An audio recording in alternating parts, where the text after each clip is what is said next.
Digital ఇండియాలో మీ డబ్బులు ఎంతవరకు సేఫ్? సైబర్ నేరగాళ్లు ఎంత దారుణంగా రెచ్చిపోతున్నారంటే ఏకంగా డాక్టర్లనే కోట్లాది రూపాయలకు ముంచేస్తున్నారు. గుజరాత్లో ఒక డాక్టర్ను భయపెట్టి 19 కోట్లు కొల్లగొట్టగా పూణేలో మరో డాక్టర్ 12 కోట్లు పోగొట్టుకున్నారు. అసలు ఈ డిజిటల్ అరెస్ట్ అంటే ఏమిటి? మీరు ఎలా మోసం చేస్తారు? ఆ వివరాలు ఇప్పుడు చూద్దాం. గుజరాత్లో బాగా చదువుకున్న ఓ డాక్టర్ డిజిటల్ అరెస్ట్ స్కామ్లో చిక్కుకున్నారు. పోలీసులుగా నటించిన కొందరు కేటుగాళ్లు వర్చువల్ కోర్టులను సృష్టించి అతడిని భయభ్రాంతులకు గురి చేశారు. ఏకంగా 19 కోట్ల రూపాయలను వారు దౌర్జన్యంగా దోచుకున్నారు. ఆ డాక్టర్ తన బంగారాన్ని అమ్మి తన జీవితకాల పొదుపు మొత్తాన్ని ఆ మోసగాళ్లకు అప్పగించారంటే నేరగాళ్లు సృష్టించిన భయం ఏ స్థాయిలో ఉందో అర్థం చేసుకోవచ్చు. ఇక పూణేలో స్టాక్ మార్కెట్ పేరుతో జరిగిన మరో స్కామ్లో ఒక డాక్టర్ 12 కోట్ల రూపాయలు పోగొట్టుకున్నారు. కేవలం ఒక లింక్ క్లిక్ చేయడంతో ఈ మోసం మొదలైంది. అసలు డిజిటల్ అరెస్ట్ అంటూ పోలీసులు ఎవరు ఫోన్ కాల్స్ చేయరు. యూనిఫామ్లో ఉన్నంత మాత్రాన నమ్మి డబ్బులు పంపొద్దు.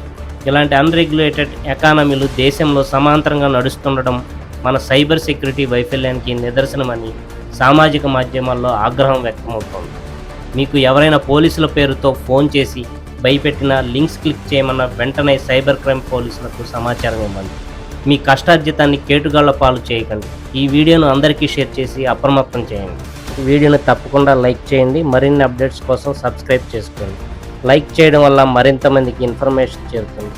पुणे में एक 75 साल के डॉक्टर के साथ दिल दहलाने वाला ट्रेडिंग स्कैम हुआ जिसमें उन्होंने 12 करोड़ रुपए गंवाए। तो जनवरी में उन्हें एक रेकमेंडेड स्टॉक्स का मैसेज आया जिसके साथ एक लिंक भी थी।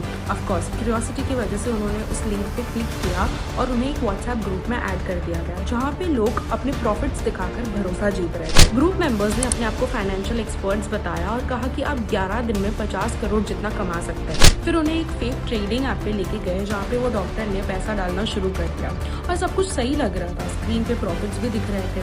मार्च के 10 दिनों में उन्होंने 12 करोड़ रुपए अलग अलग अकाउंट्स में ट्रांसफर कर दिए। लेकिन उन्हें तब समझ में आया कि वो एक स्कैम में फंस गए हैं जब उन्होंने पैसा निकालने की कोशिश करी लेकिन उन्हें धमकियां मिलने लगी। फिलहाल पुलिस इन्वेस्टिगेशन चल रहा है लेकिन समझने की बात यह है कि ये स्कैम इतना स्मार्ट था कि एक एक्सपीरियंस डॉक्टर भी धोखा खा गया।